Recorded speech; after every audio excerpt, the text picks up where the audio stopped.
초심이라는 말, 불교 용어이긴 합니다만은 초발심이라 그렇게 말하지요. 처음 품었던 마음을 말합니다. 무엇인가를 시작하면서 가졌던 좋은 마음, 다짐을 말하지요.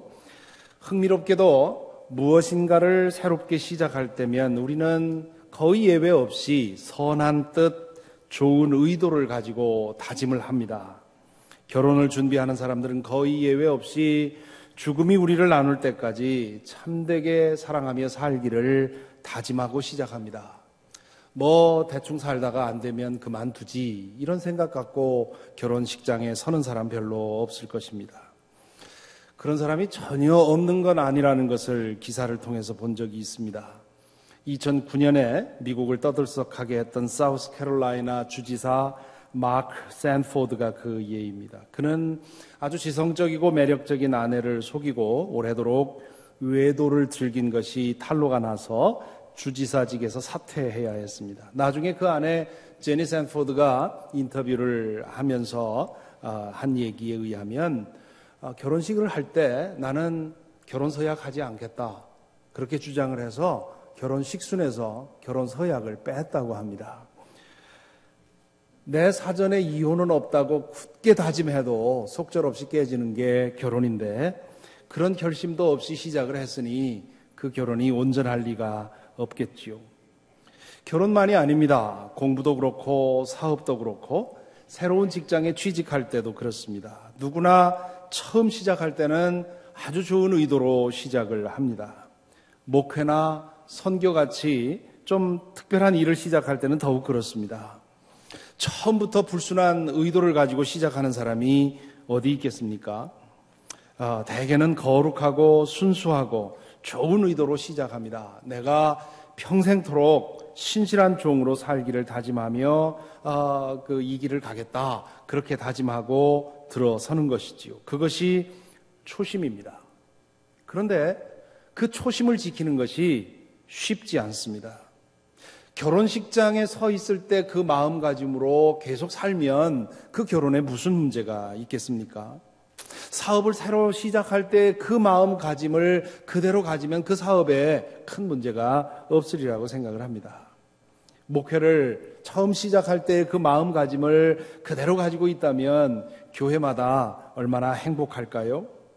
모든 성도들이 세례 받을 때의 그런 마음가짐만 가지고 있다면 교회마다 천국의 향기가 풍겨날 것입니다. 그런데 그게 어렵습니다. 누구에게나 어렵습니다. 저는 이 현상을 통해서 우리 인간의 본성이 가지고 있는 이중성을 보게 됩니다. 무엇인가를 새로 시작할 때면 누구나 선한 의도를 품고 다짐을 하고 시작한다는 사실은 인간의 본성이 근본적으로 거룩하게 지어졌다는 뜻이겠지요. 잘 해보려는 의지, 제대로 살아보겠다고 하는 다짐, 좋은 일을 이루어보겠다고 하는 그런 뜻이 누구에게나 있다는 말은 하나님께서 우리를 지으실 때 우리에게 주신 거룩한 성품이 완전히 깨지지 않았다는 뜻입니다. 하지만 우리에게는 그 좋은 뜻, 좋은 다짐을 끝까지 지켜갈 만한 능력이 부족합니다. 인간의 본성이 죄에 오염되어 있기 때문입니다. 그래서 주님께서는 이를 악물고 깨어있으려고 버티는데 결국 잠에 빠져든 제자들을 보시면서 겟세마네 동산에서 이렇게 말씀하시지요. 너희가 마음은 원하지만 너희의 육신이 약하구나. 이것이 인간의 실존 상황입니다. 거룩한 열망은 있지만 그렇게 살 만한 능력은 우리에게 없습니다. 그래서 어떤 사람은 아예 거룩하게 살기를 포기하는 사람도 있고 어떤 사람은 극단적인 금욕주의를 선택하는 사람도 있고요. 또 어떤 사람은 매일 번민하며 살아가게 됩니다. 믿음의 길을 간다는 말은 거룩하게 살기를 열망하고 또한 그렇게 살기를 힘쓰는 것이 믿음의 삶입니다. 그렇기 때문에 믿음의 길을 걷는 사람은 그렇지 않은 사람보다 더 자주, 더 심하게 이 문제를 겪게 되어 있습니다. 그러므로 이 문제가 왜 어디에서 오는 것이고 이걸 어떻게 해결해야 되겠는가 하는 것에 대한 대답을 찾지 못하면 우리는 신앙을 가짐으로써 오히려 신앙을 갖지 않을 때보다 더 고통스러운 그런 삶을 살아가게 됩니다. 오늘 모처럼 구약 성경을 읽었습니다. 신명기는 모세의 설교 묶음이라고 할 수 있습니다. 이스라엘 백성들은 지금 40년 동안의 광야 생활을 마치고 이제 약속의 땅 가나안 땅에 들어가 살 그런 찰나에 있습니다. 모세는 약속의 땅에 들어가서 살아가야 할 이 이스라엘 백성들을 준비시키기 위해서 하나님의 계명과 하나님의 말씀을 전해줍니다. 온갖 잡신을 섬기면서 부정하고 죄악되게 살아가는 그 가나안 주민들과 함께 살면서 그들의 죄악에 빠지지 않게 하려면 이러한 율법이 필요했던 것입니다. 오늘 읽은 말씀은 그 모든 율법을 준 후에 덧붙여서 주시는 그런 말씀입니다. 여기서 모세는 지금까지 내가 너희에게 준 율법이 어떤 것인지 잘 알고 있으라고 말씀을 하시지요. 11절에 보면 이렇게 말씀하십니다. 오늘 내가 당신들에게 내리는 이 명령은 당신들이 실천하기 어려운 것도 아니고 당신들의 능력이 미치지 못하는 것도 아닙니다.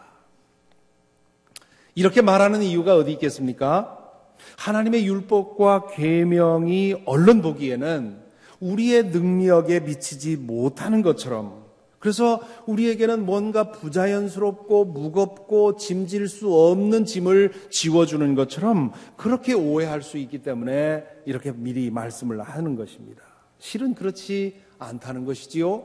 그러면서 덧붙이는 말이 참 재미있습니다. 12절, 12절, 13절에서 이렇게 말합니다. 이 명령은 하늘 위에 있는 것이 아니므로 당신들은 누가 하늘에 올라가서 그 명령을 받아다가 우리가 그것을 듣고 지키도록 말하여 주랴 그렇게 할 것도 아닙니다. 뿐만 아니라 이 명령은 바다 건너에 있는 것도 아니니 누가 바다를 건너가서 명령을 받아다가 우리가 그것을 지키도록 말하여 주랴 할 것도 아닙니다. 여기서 모세는 장차 사람들이 율법을 지키다가 지키기가 힘들어지면 될 핑계를 미리 생각하고 말씀하고 있는 것입니다. 누군가가 하늘 저 높이 올라가서 신비로운 계시를 받아다가 우리에게 말씀을 잘 쪼개고 가르쳐주면 실천할 수 있을 텐데 그럴 사람이 없어서 우리가 실천 못하고 있습니다. 핑계댈 사람들이 있을 거라는 거지요. 누군가가 저 멀리 가서 지금 우리는 알 수 없는 그런 외국에 가서 앞선 학문을 하고 돌아와서 잘 가르쳐주면 우리가 이 율법을 실천할 수 있을 텐데 그럴 사람이 없어서 우리가 실천 못하고 있습니다. 이렇게 핑계할 사람이 있을 거라는 것이지요. 이 핑계는 통하지 않습니다. 왜냐하면 모세가 그 이유를 그 다음에서 이렇게 말하지요. 그 명령은 당신들에게 아주 가까운 곳에 있습니다. 당신들의 입에 있고 당신들의 마음에 있으니 당신들이 그것을 실천할 수 있습니다. 이게 무슨 뜻입니까? 하나님의 계명과 하나님의 율법은 우리에게 생소한 것이 아니라는 것입니다. 사람이 행할 수 없는 것을 행하라는 것이 아니고 사람에게 이상한 부담을 지우려는 것도 아니라는 것입니다. 하나님의 명령은 알고 보면 인간에게 가장 자연스러운 일이고 그리고 인간은 그 말씀을 따라 살 때 가장 편하고 행복하게 살 수 있기 때문에 말씀을 주신 것이라는 뜻이지요.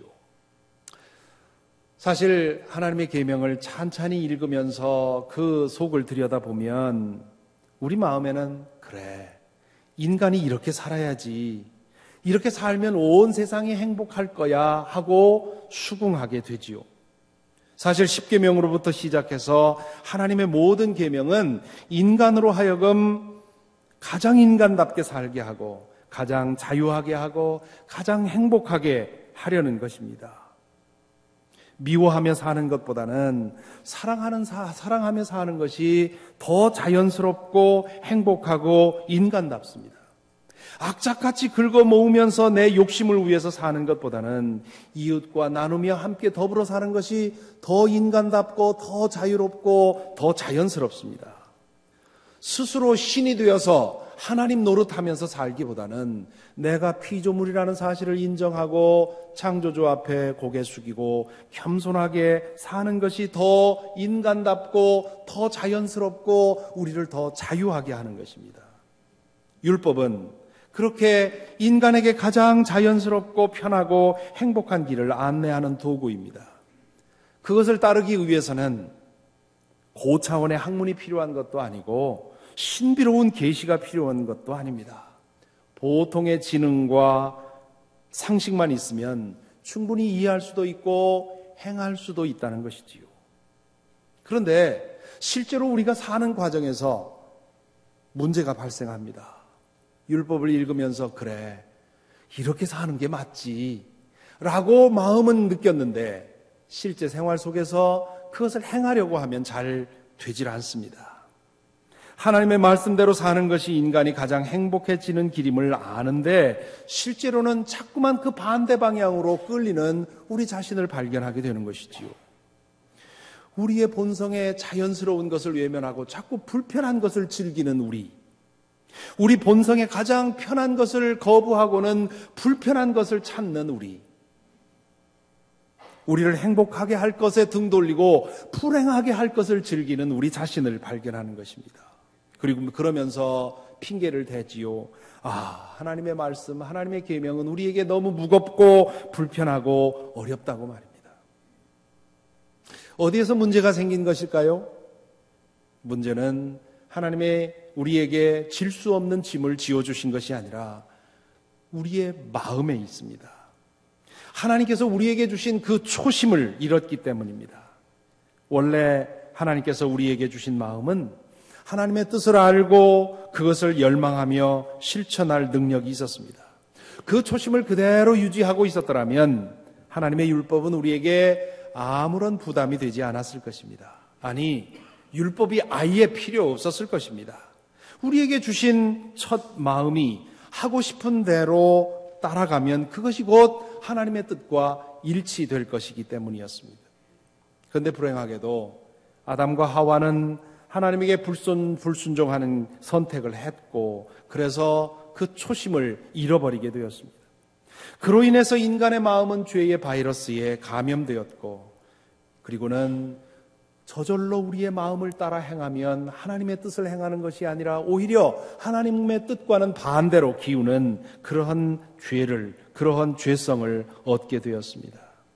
그대로 놓아두면 죄에 기울어지는 그런 고칠 수 없는 질병을 얻게 되었습니다. 죄가 이끄는 방향과 반대 방향으로 가자고 다짐하고 결심해 보지만 그 결심이 얼마 지나지 않아서 변질되어 버립니다. 그것을 우리는 해마다 새해 결심이라는 것을 하면서 경험을 합니다. 또한 문득 내가 초심을 잃었구나 하는 것을 깨달을 때마다 우리 안에 있는 죄성과 타락성을 확인하곤 하지요. 미국에서 발행된 초대형 스테디셀러 중에 로버트 폴검이라고 하는 사람이 쓴 All I Really Need to Know I Learned in Kindergarten, 내가 정말 알아야 할 모든 것은 유치원에서 배웠다라는 책이 있습니다. 여기서 폴검은 이건 유치원 아이들이 읽는 책이 아니라 어른들이 읽는 책입니다. 여기서 폴검은 인생에 있어서 가장 중요한 가르침은 대학의 상아탑에서 배우는 것이 아니라 유치원의 모래성에서 배우는 것이라고 지적합니다. 그 유치원의 모래성에서 배우는 우리 삶의 가장 기본적인 원칙들이 몇 가지 예를 들면 이런 겁니다. 모든 것을 나눠라, share everything. 공정하게 행동해라, play fair. 남을 때리지 말라, don't hit people. 자신이 어지럽힌 것은 자신이 치워라, clean up your own mess. 내 것이 아니면 가지지 마라. Don't take things that aren't yours. 음식을 먹기 전에 손을 씻어라. Wash your hands before you eat. 변기를 사용한 뒤에는 물을 내려라. Flush. 저는 이 폴검이 나열한 이 항목들을 읽으면서 고개를 끄덕이며 공감했습니다. 우리 각자가 행복해지고 인간 사회가 행복해지기 위해서는 더 많은 박사들, 더 많은 천재들이 배출되어야 하는 것이 아닙니다. 누구나 배워 알고 있는 기본적인 규칙만 잘 지키면 됩니다. 인생과 사회의 가장 중요한 원리는 대단한 것도 아니고 우리에게 생소한 것도 아니고 우리의 입술에 있는 것이고 우리의 마음에 있는 것이고 우리의 손에 있는 것이라는 것입니다. 그런데 그것이 잘 안 됩니다. 고차원 방정식은 잘 풀면서도 이 기본적인 원리는 지키지 못합니다. 나이가 들어갈수록 더욱더 그 현상은 악화됩니다. 모든 것을 나누어라. 어른들의 세상은 승자 독식의 세상 아닙니까? 이긴 사람이 다 가지려고 하는 세상입니다. 공정하게 행동하라.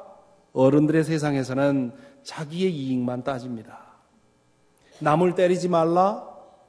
법이 무서워서 그렇지 하루에도 여러 사람 때려 눕히고 살지 않습니까? 자신이 어지럽힌 것은 자신이 치우라. 어른들이 놀다 간 자리를 보십시오. 아이들이 놀다 간 자리보다 더 지저분하고 어지럽습니다. 내 것이 아니면 가지지 말라. 남의 것을 통째로 먹으려고 그 머리를 굴리고 침을 삼키는 사람이 얼마나 많습니까? 음식을 먹기 전에 손을 씻어라. 나이 들수록 씻기를 귀찮아하는 현상이 생기지요.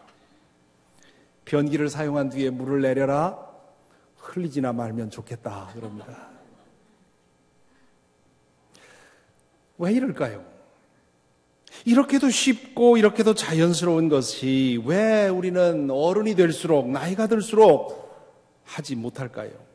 왜 지식과 능력에서는 뛰어난 어른들이 이 기본적인 미덕에 있어서는 어린아이만 못할까요?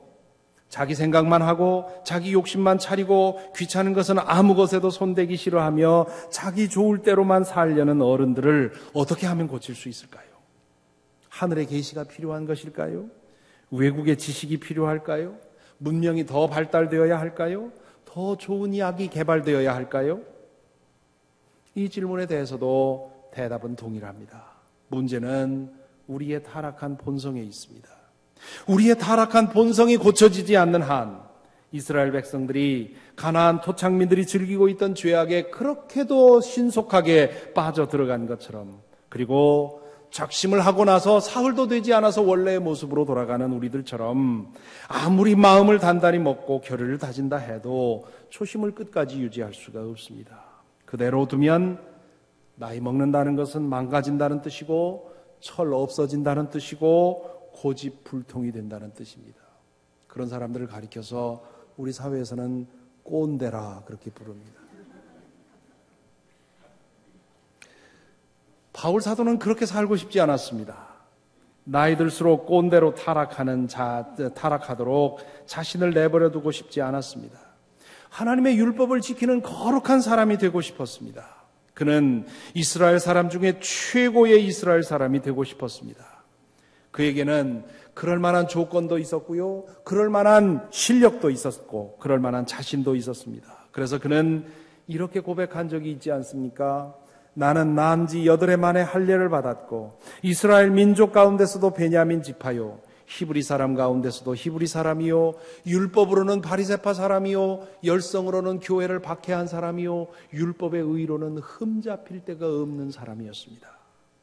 이렇게 율법에 대해서 자부하고 자신에 대해서 자신하며 거룩한 사람이 되기 위해서 분투한 사람이 바울이었습니다. 그런데 그에게는 율법이 구원이면서도 짐이었습니다. 율법이 없이는 구원받을 방법이 없는데, 율법이 없이는 거룩해질 방법이 없는 것 같은데, 그 율법을 지키려고 힘쓰는 만큼 그에게는 어려움이 있었습니다. 율법을 지키는 것이 마치 매일 죽는 것과 다름이 없었습니다. 하나님의 율법은 끊임없이 자신의 죄된 본성과 충돌했습니다. 너무도 불편하고 힘겨웠습니다. 그래서 그는 로마서 7장에서 과거에 자신이 겪었던 그 내적 갈등을 이런 식으로 묘사합니다. 나는 내가 하는 일을 도무지 할 수가 없습니다. 내가 하게 해야겠다고 생각하는 일은 하지 않고 도리어 해서는 안 되겠다고 생각하는 일을 하고 있으니 말입니다. 19절 보면 나는 내가 원하는 선한 일은 하지 않고 도리어 원하지 않는 악한 일을 하고 있습니다. 22절, 23절에 보면 여기에서 나는 하나의 법칙을 발견하였습니다. 곧 나는 선을 행하려고 하는데 그러한 나에게 악이 붙어 있다는 것입니다. 나는 속사람으로는 하나님의 법을 즐거워하나 내 지체에는 다른 법이 있어서 내 마음의 법과 맞서서 싸우며 내 지체에 있는 죄의 법에 나를 포로로 만드는 것을 봅니다. 바울 사도는 지금 예수 그리스도를 통해서 구원받기 이전에 자신이 율법의 희망을 걸고 살아갈 때의 내적인 경험을 여기서 고백하고 있는 것입니다. 그에게는 하나님의 뜻을 따라 거룩하게 살고 싶은 열정은 있었지만 그것을 행할 능력은 없었습니다. 그런 번민 끝에 바울은 이렇게 절규하지요. 아, 나는 비참한 사람입니다. 누가 이 죽음의 몸에서 나를 건져주겠습니까? 이렇게 매일의 분투와 번민 가운데 살던 바울 사도는 다마스커스로 가는 길에서 부활하신 주님을 만납니다. 예수 그리스도 안에서 그는 마침내 자신을 죽을 몸에서 건져주실 구원자를 만났습니다. 사도는 예수 그리스도를 주님으로 영접하고 그분과 매일 거룩한 동행을 즐겼습니다. 그리스도 예수 안에서 그의 옛사람은 점점 힘을 잃어가고 새 사람으로 다시 태어났습니다. 성령의 능력으로 그의 본성이 새로 지어졌습니다. 그 이후로 그는 더 이상 옛사람의 정욕대로 살지 않고 새 사람의 거룩한 뜻을 따라 살아가게 되었습니다. 그렇게 되자 율법이 더 이상 무겁지도 불편하지도 않게 되었습니다. 아니, 율법이 필요 없어졌습니다. 그래서 사도는 그리스도는 율법의 끝이다 라고 적었습니다. 하나님께서 그의 마음 안에 거룩한 생각을 불어넣어 주시고 그것을 열망하게 하며 또한 그것을 행하게 하셨기 때문에 율법을 보고 그것을 행하려고 애쓰지 않아도 하나님의 뜻이 이루어진 것입니다. 이 대목에서 기억나는 예수님의 말씀이 있습니다. 여러분 잘 아는 말씀인데요. 수고하고 무거운 짐진 사람은 다 내게로 오너라. 내가 너희를 쉬게 하겠다. 나는 마음이 온유하고 겸손하니 내 멍에를 베고 나한테 배워라. 그리하면 너희는 마음의 쉼을 얻을 것이다. 내 멍에는 편하고 내 짐은 가볍다. 여기서 수고하고 무거운 짐진 사람은 먹고 살기 위해서 수고하고 짐진 사람, 혹은 이 세상을 살아가기 위해서 수고하고 무거운 짐진 사람이 아니라 거룩한 하나님의 뜻을 따라서 거룩하게 살기를 원하지만 그 죄에 오염된 본성의 그 저항력 때문에 고통하고 어려워하고 짐진 사람을 말하는 것입니다. 좋은 일이 무엇인지 알지만 그것을 행할 능력은 없고 나이가 들수록 그런 능력이 감퇴하는 우리를 위해서 무슨 일을 시작할 때면 잘 해보겠다고 다짐하지만 번번이 초심을 잃어버리는 우리에게, 그리고 거룩하게 고결하게 살아보고 싶은 마음은 있지만 실제로는 부정하고 추하게 살아가는 우리에게 주시는 말씀입니다. 그 상태에 머물러 있으면 우리는 영혼의 안식과 만족을 얻을 수가 없습니다. 늘 죄책감에 시달리게 되어 있습니다. 거룩하게 살기를 포기하거나 아니면 극심한 영적인 짓눌림을 경험하게 됩니다. 이 문제에 대해 진정한 해결책이 우리 주님에게 있습니다. 예수 그리스도를 주님으로 영접하고 매일같이 그분과 거룩한 동행을 살다 보면 우리의 옛사람은 십자가에 못 박혀 그 힘을 잃고 우리의 마음은 죄의 감염으로부터 벗어납니다. 그럴 때 비로소 우리는 영혼의 안식과 만족을 얻습니다. 그리고 주님께서 우리 마음에 부어주시는 생각과 열망을 따라 거룩한 삶을 살게 됩니다. 그렇게 살 때 우리는 진실로 이것이 자유인 것을 맛보게 되는 것이지요. 이렇게 보면 하나님의 뜻을 행하는 일에 대해서 우리는 셋 중에 하나라는 사실을 발견하게 됩니다. 첫째는요, 하나님의 뜻을 찾고 행하는 것에 대해서 관심을 접고 사는 분들이 계십니다. 하나님을 믿는다는 사람들 중에 하나님의 뜻을 행하는 것에 대해서 전혀 관심 없는 분들이 적지 않습니다. 이분들에게 하나님은 오직 능력의 공급원일 뿐입니다. 이렇게 믿고 사는 사람들은 하나님의 뜻에 대해서 아무런 고민도 하지 않습니다. 자신이 뜻한 바대로 되지 않아서 탄식하며 한숨으로 기도해 본 적은 있지만 하나님의 뜻을 이루어야 하는데 나의 죄된 본성이 그것과 마찰하기 때문에 그래서 탄식하며 한숨으로 기도해 본 적은 없는 사람들입니다. 만일 여러분 스스로 생각해 보기에 자신이 이 경우에 해당한다면 심각하게 자신의 믿음을 점검해 보아야 합니다. 그런 믿음은 우상 숭배나 다름없기 때문입니다. 믿음의 핵심은, 믿음의 본질은 하나님의 뜻을 찾고 그 뜻을 이루는 데 있기 때문에 그렇습니다.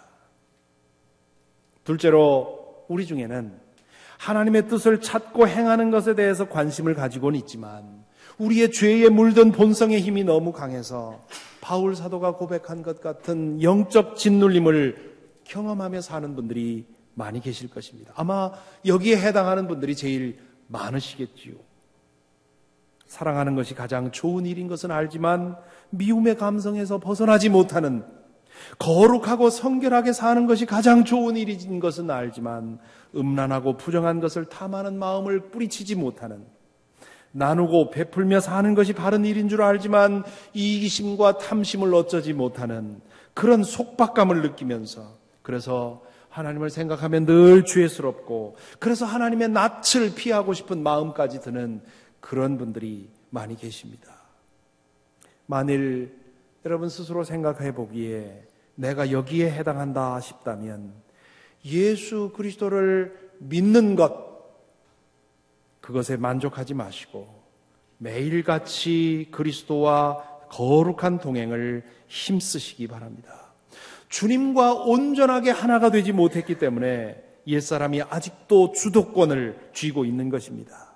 매일 주님께 주도권을 내어드리시고 매일 성령의 은혜를 구하시며 주님과 거룩한 동행을 살아가야 합니다. 그렇게 되면 서서히 그러나 필시 영적인 그런 짓눌림으로부터 해방될 것입니다. 셋째로 여러분 중에는 주님과의 거룩한 동행을 매일 사시면서 진리가 주는 자유를 맛보고 사는 분들도 계실 것입니다.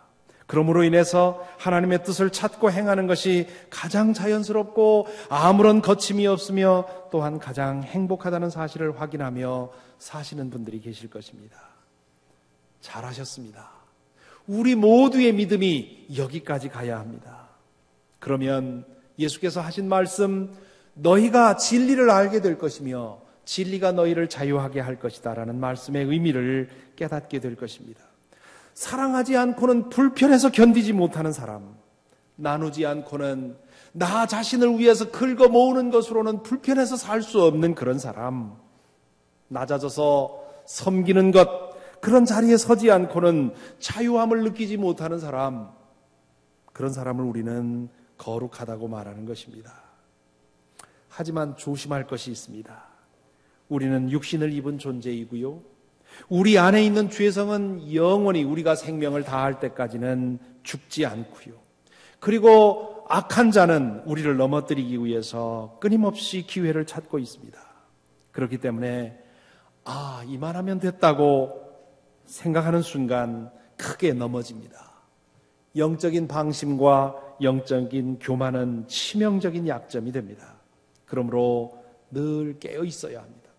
주님과의 거룩한 동행에 금이 가지 않도록 늘 힘써야 합니다. 그러면 됩니다. 그러면 하나님의 뜻을 찾고 행할 수 있고 늘 그 상태에 머물러 있을 수가 있고요. 그리고 초심을 잃었다 해서 심히 낙담하고 한탄하지 않을 수 있을 것입니다. 부디 저와 여러분 모두가 매일 주님과의 거룩한 동행을 살아가심으로써 하나님의 말씀이 가장 자연스럽고 편하고 쉽게 느껴지기를, 그래서 우리도 그 안에서 행복하고 우리로 인해서 행복해지는 사람이 더 많이 생길 수 있게 되기를 간절히 기원합니다. 기도하겠습니다.